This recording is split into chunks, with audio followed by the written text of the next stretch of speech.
Well, hello there. It's great to be with you again on this a lovely sunny day and part two in looking at advanced paragraph structures and how we might teach these to our students using Writer's Toolbox. I'm quite excited about today because not only do I get to show you one of these great paragraph structures, but also it's a chance as well to talk about questions and how you can direct a question, even just to teach a solitary paragraph. It's a very important uh, technique to master as a teacher in the classroom. How do you cast a question just to teach a particular paragraph structure, knowing all the time that the lovely thing about different paragraph structures is that they illustrate different types of thinking. And so casting the question to pull a particular type of thinking skill from a student. That's what I want to have a look at.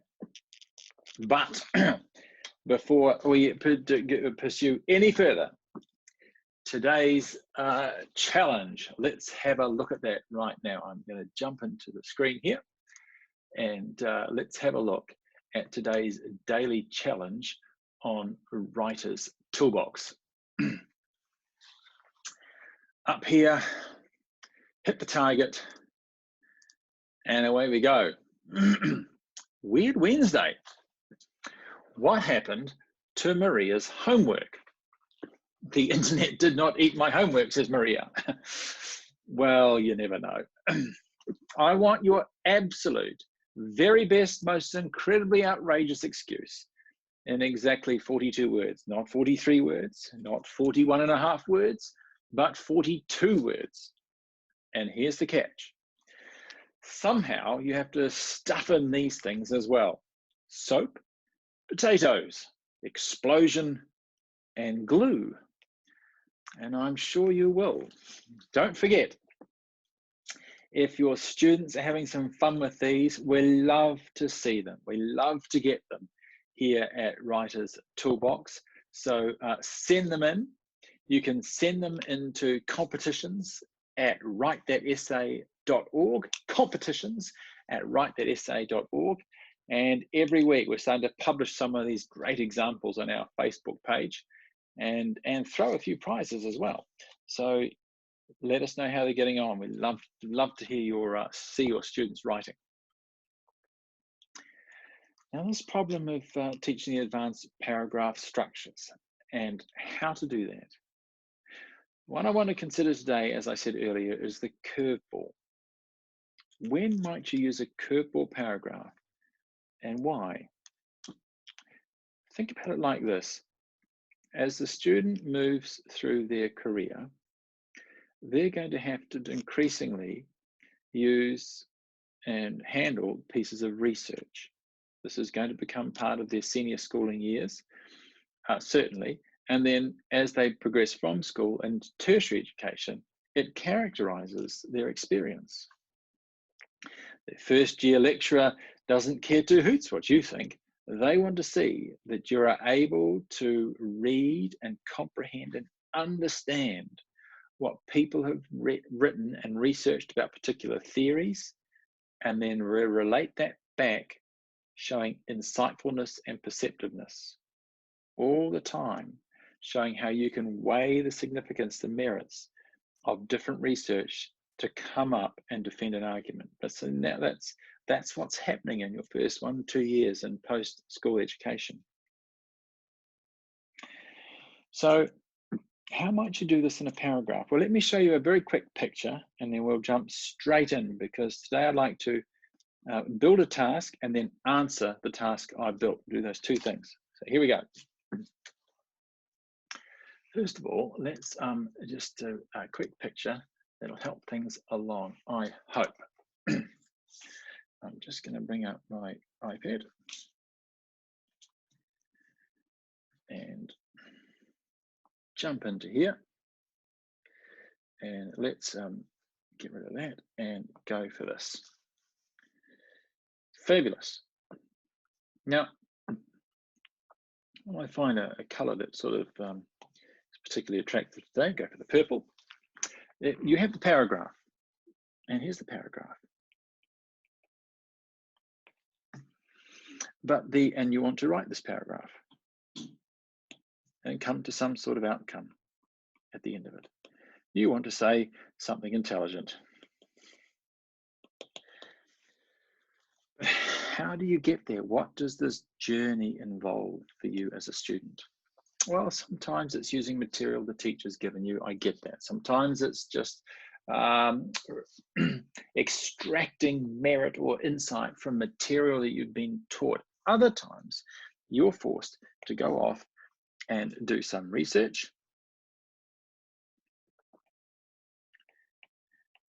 and read something somebody else has written.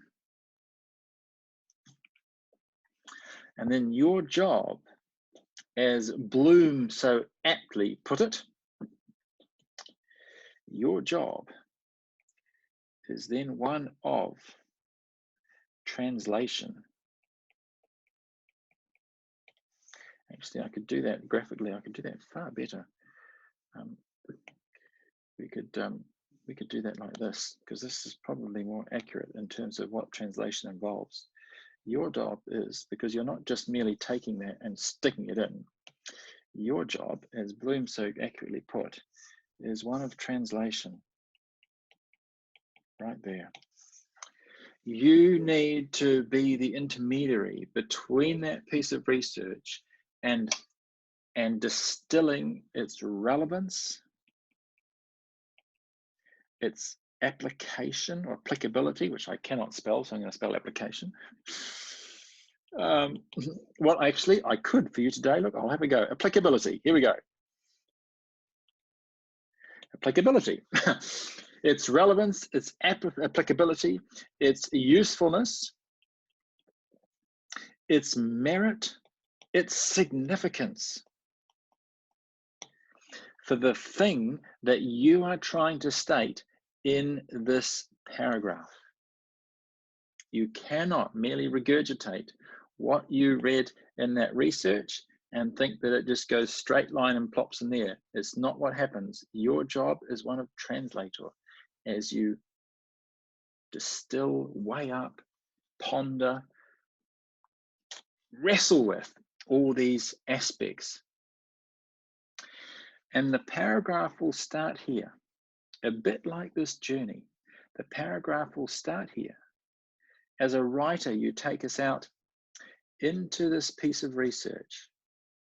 You wrestle with the research and you bring it back into what you're trying to say here in the paragraph. And that journey from ideas into other people's research and back into what you're trying to say is the journey of the curveball paragraph.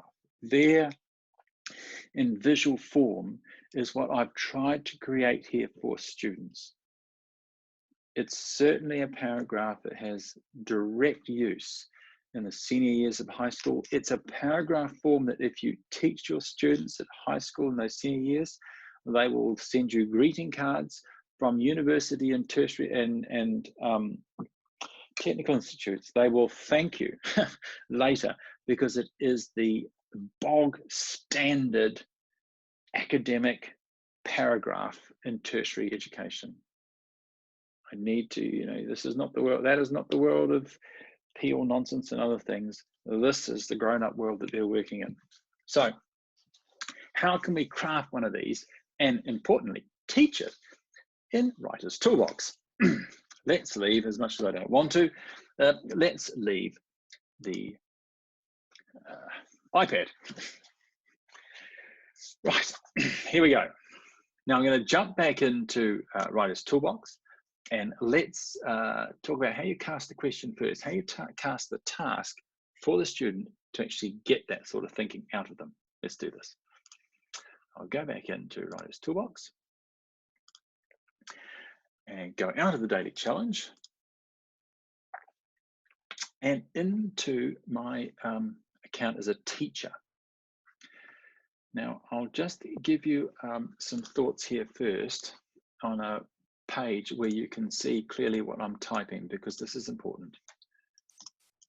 Right, now, if I was going to cast this as a question to get that type of thinking that I just illustrated for you from a student, I can't write a question like this.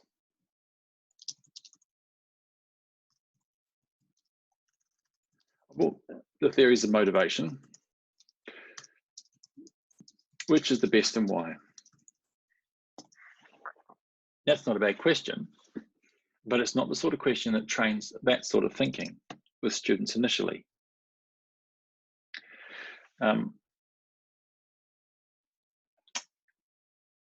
Here's how you train that sort of question.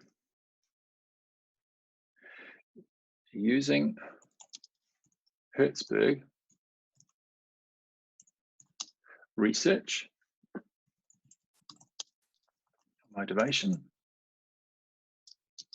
write a curveball paragraph on the following. And here comes the question.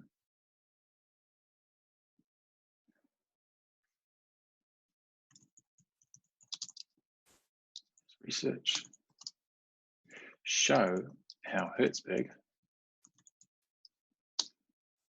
has transformed how we think about motivation in the workplace. The crucial thing that's different here, and you can see it, is this notion of when you do this paragraph, you need to refer to the research, and it's this concept of transformation. That's critical. We'll come back to that several times, but you want to signal when you just write a question to teach students these techniques. You say you must refer to the research. You can't just do it off your own thoughts.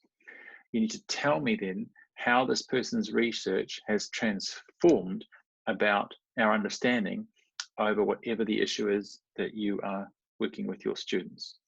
Let me do some more for you to give you an idea. Here's one about sports. Referring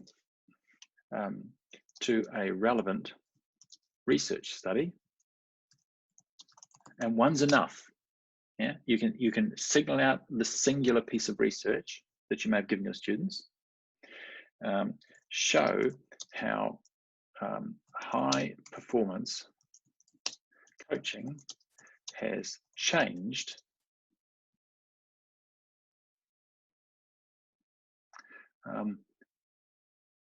as a result. And again, you could preface this with write a curveball paragraph. Oh, here we go, here's another one. Compose your first curveball. That's quite nice.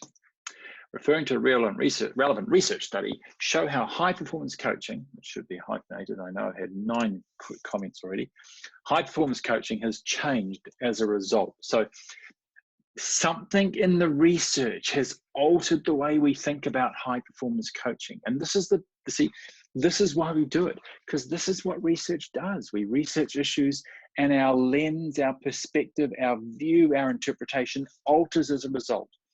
We need a paragraph form that enables the student to actually do this on a page. And the curveball's our solution. It's this notion of our thinking has been altered due to what experts have done on this issue.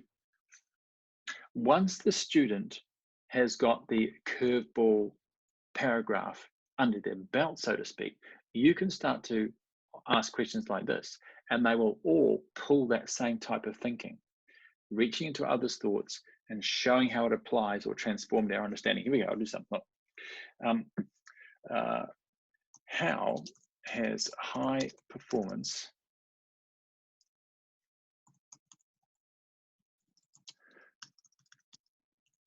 coaching changed in recent years? If you ask that questions of senior students, it's implied that that student will go and do some research to answer that question. They won't do it off what they think in their own head. That question there is a type of question that suits the application of a curveball paragraph as part of the answer. Here's another one. So here, I can bend that same thought a number of ways and you'll get the sense of what I'm trying to do. Here we go, look. You could ask this question: has high performance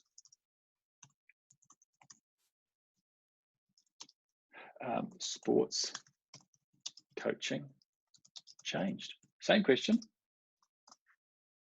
Here's another one. Same question. Should.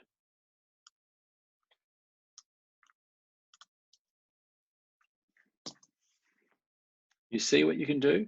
Once you start getting used to asking questions and you remove yourself from these stupid command words and cognition phrases, you can start to ask some much better questions that actually drive critical analysis. Here we go, here's another one. Does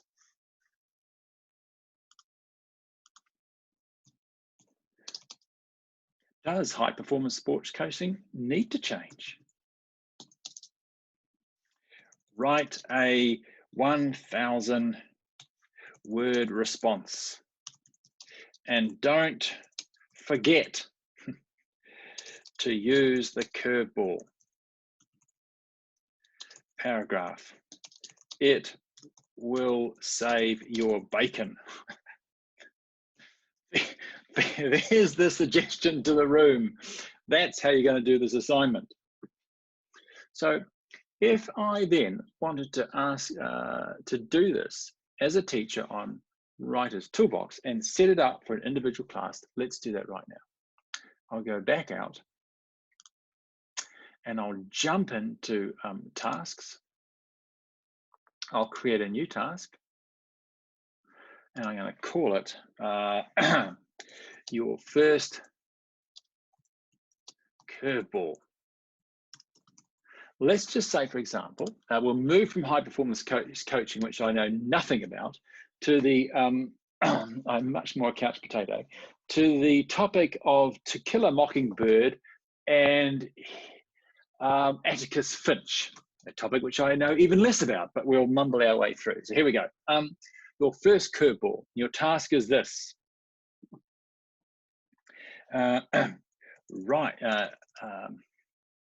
Using the research material provided.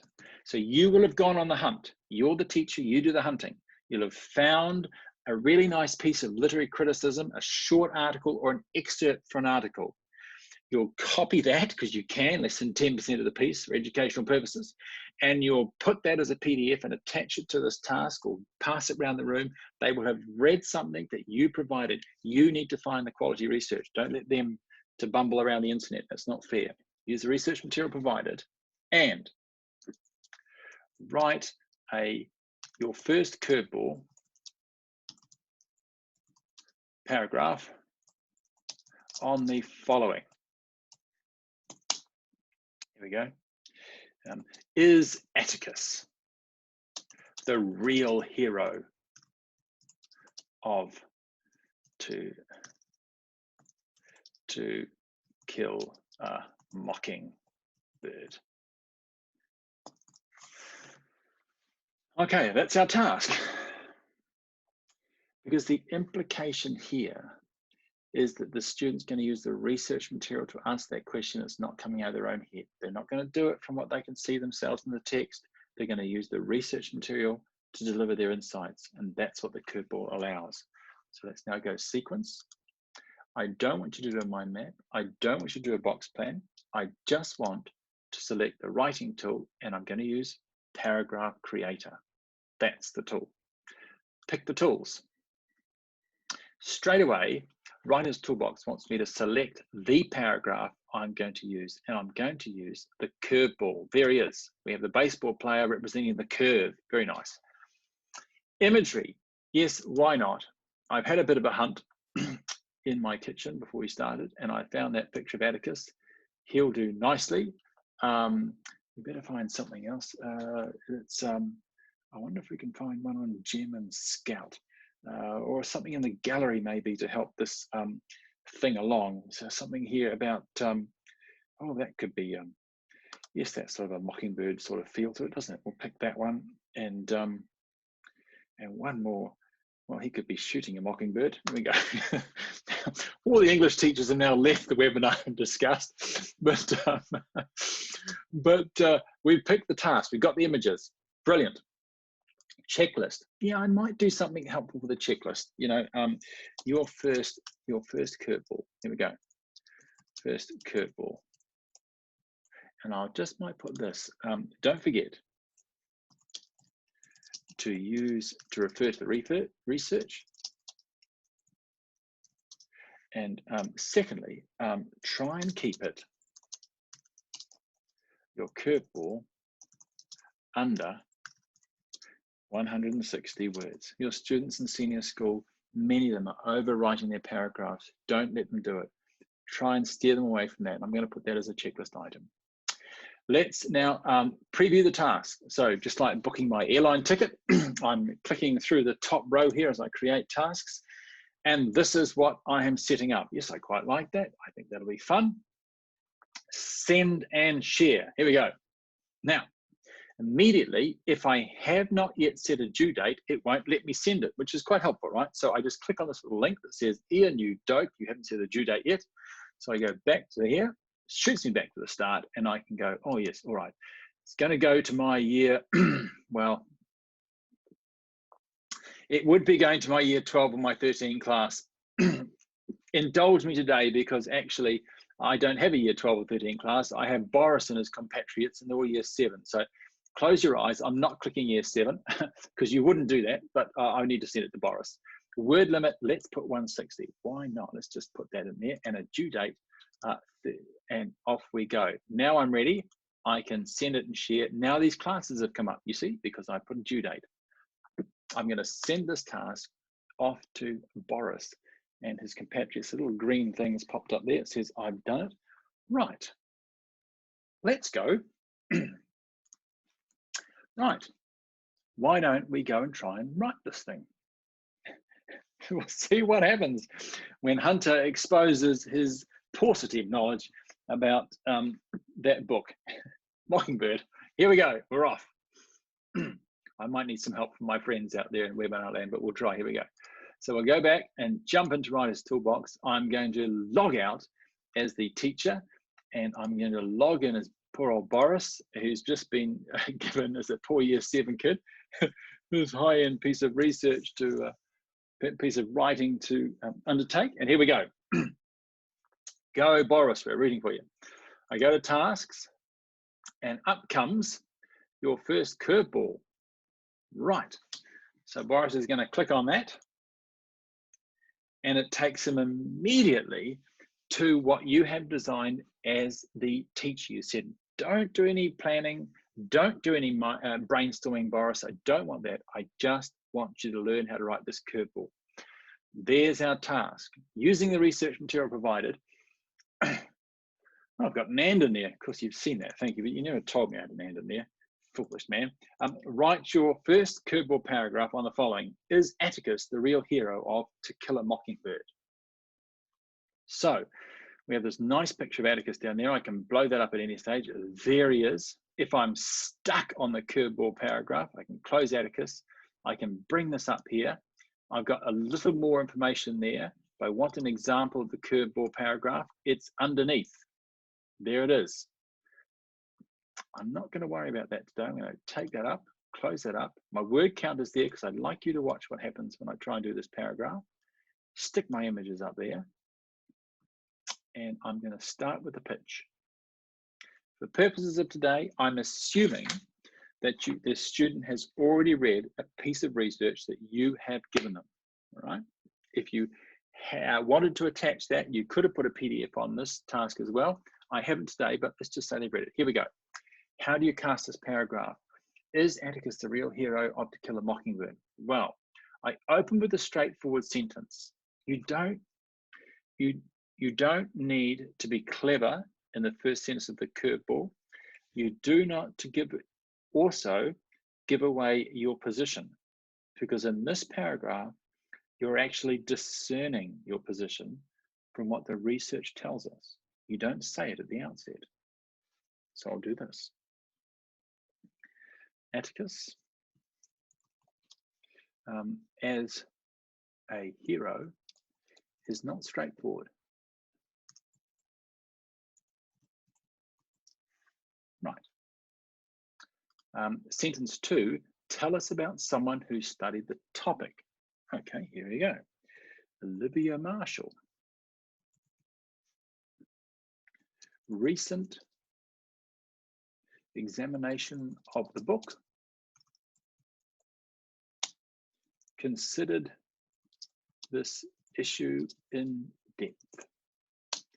So I have made up Olivia Marshall. All you people who have already started to Google Olivia Marshall as a reliable source of help for Mockingbird, you'll fall flat in your face. I've made her up, but I'm making it up to show you how to do this. Here we go. Now we begin the curve out. We're starting to head towards what I showed you with the research. We're going to reach into it. This is our first step. Marshall.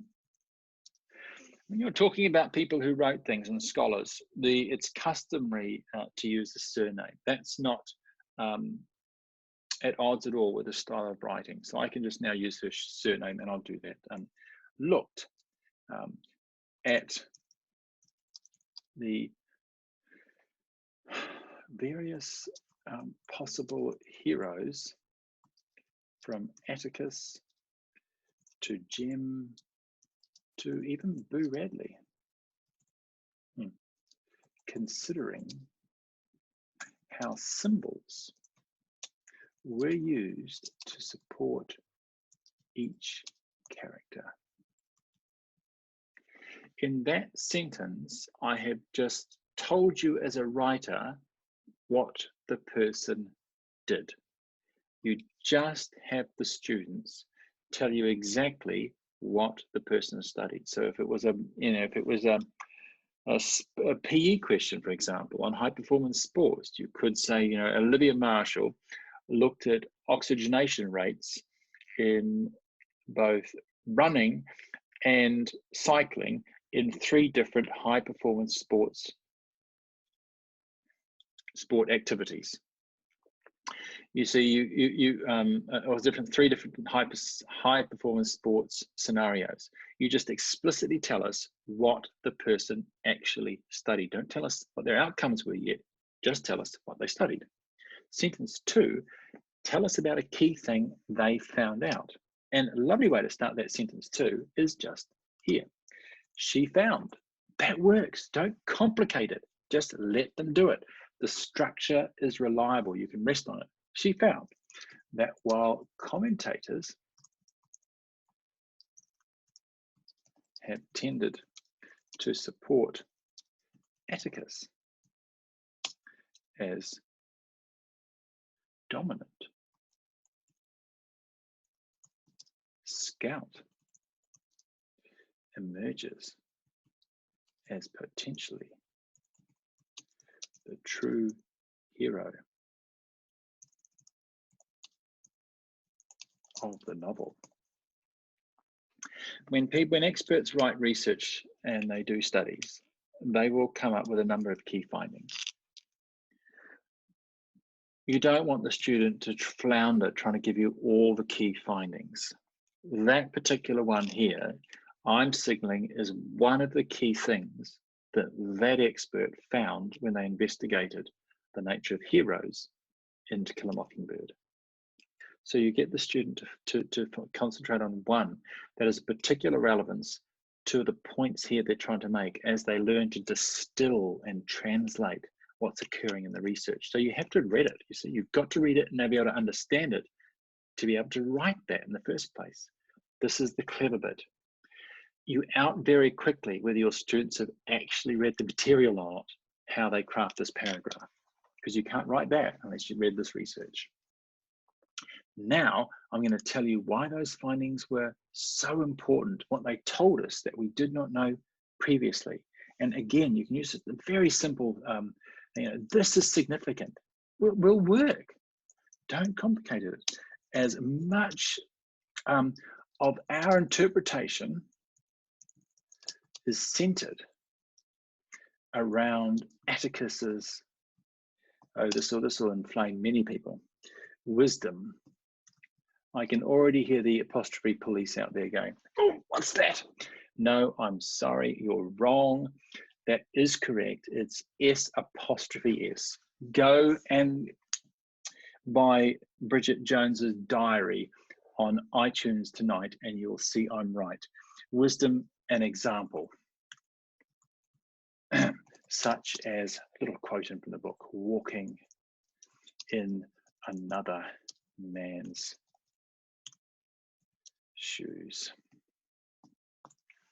This is significant as much of our interpretation is centered around Atticus's wisdom and example, such as walking in another man's shoes. We're suggesting here that, well, we think that Atticus, he really is, but it's challenging that. Now we're getting closer. We're curving straight back into what the student is going to distill and how it actually connects.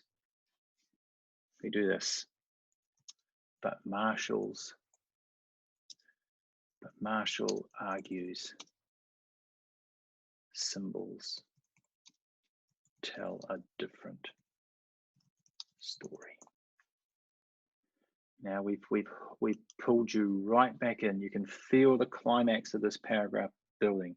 We're getting very close to the end as we're demonstrating now the significance of this interpretation for what we're trying to show here in this piece of analytical writing. And we do it. As Atticus removes scouts, and he does, overalls, in the final pages of the book. Oh, I'm going to put novel. There we go. Yes. The hero is revealed.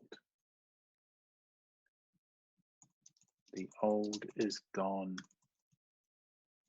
The new has come.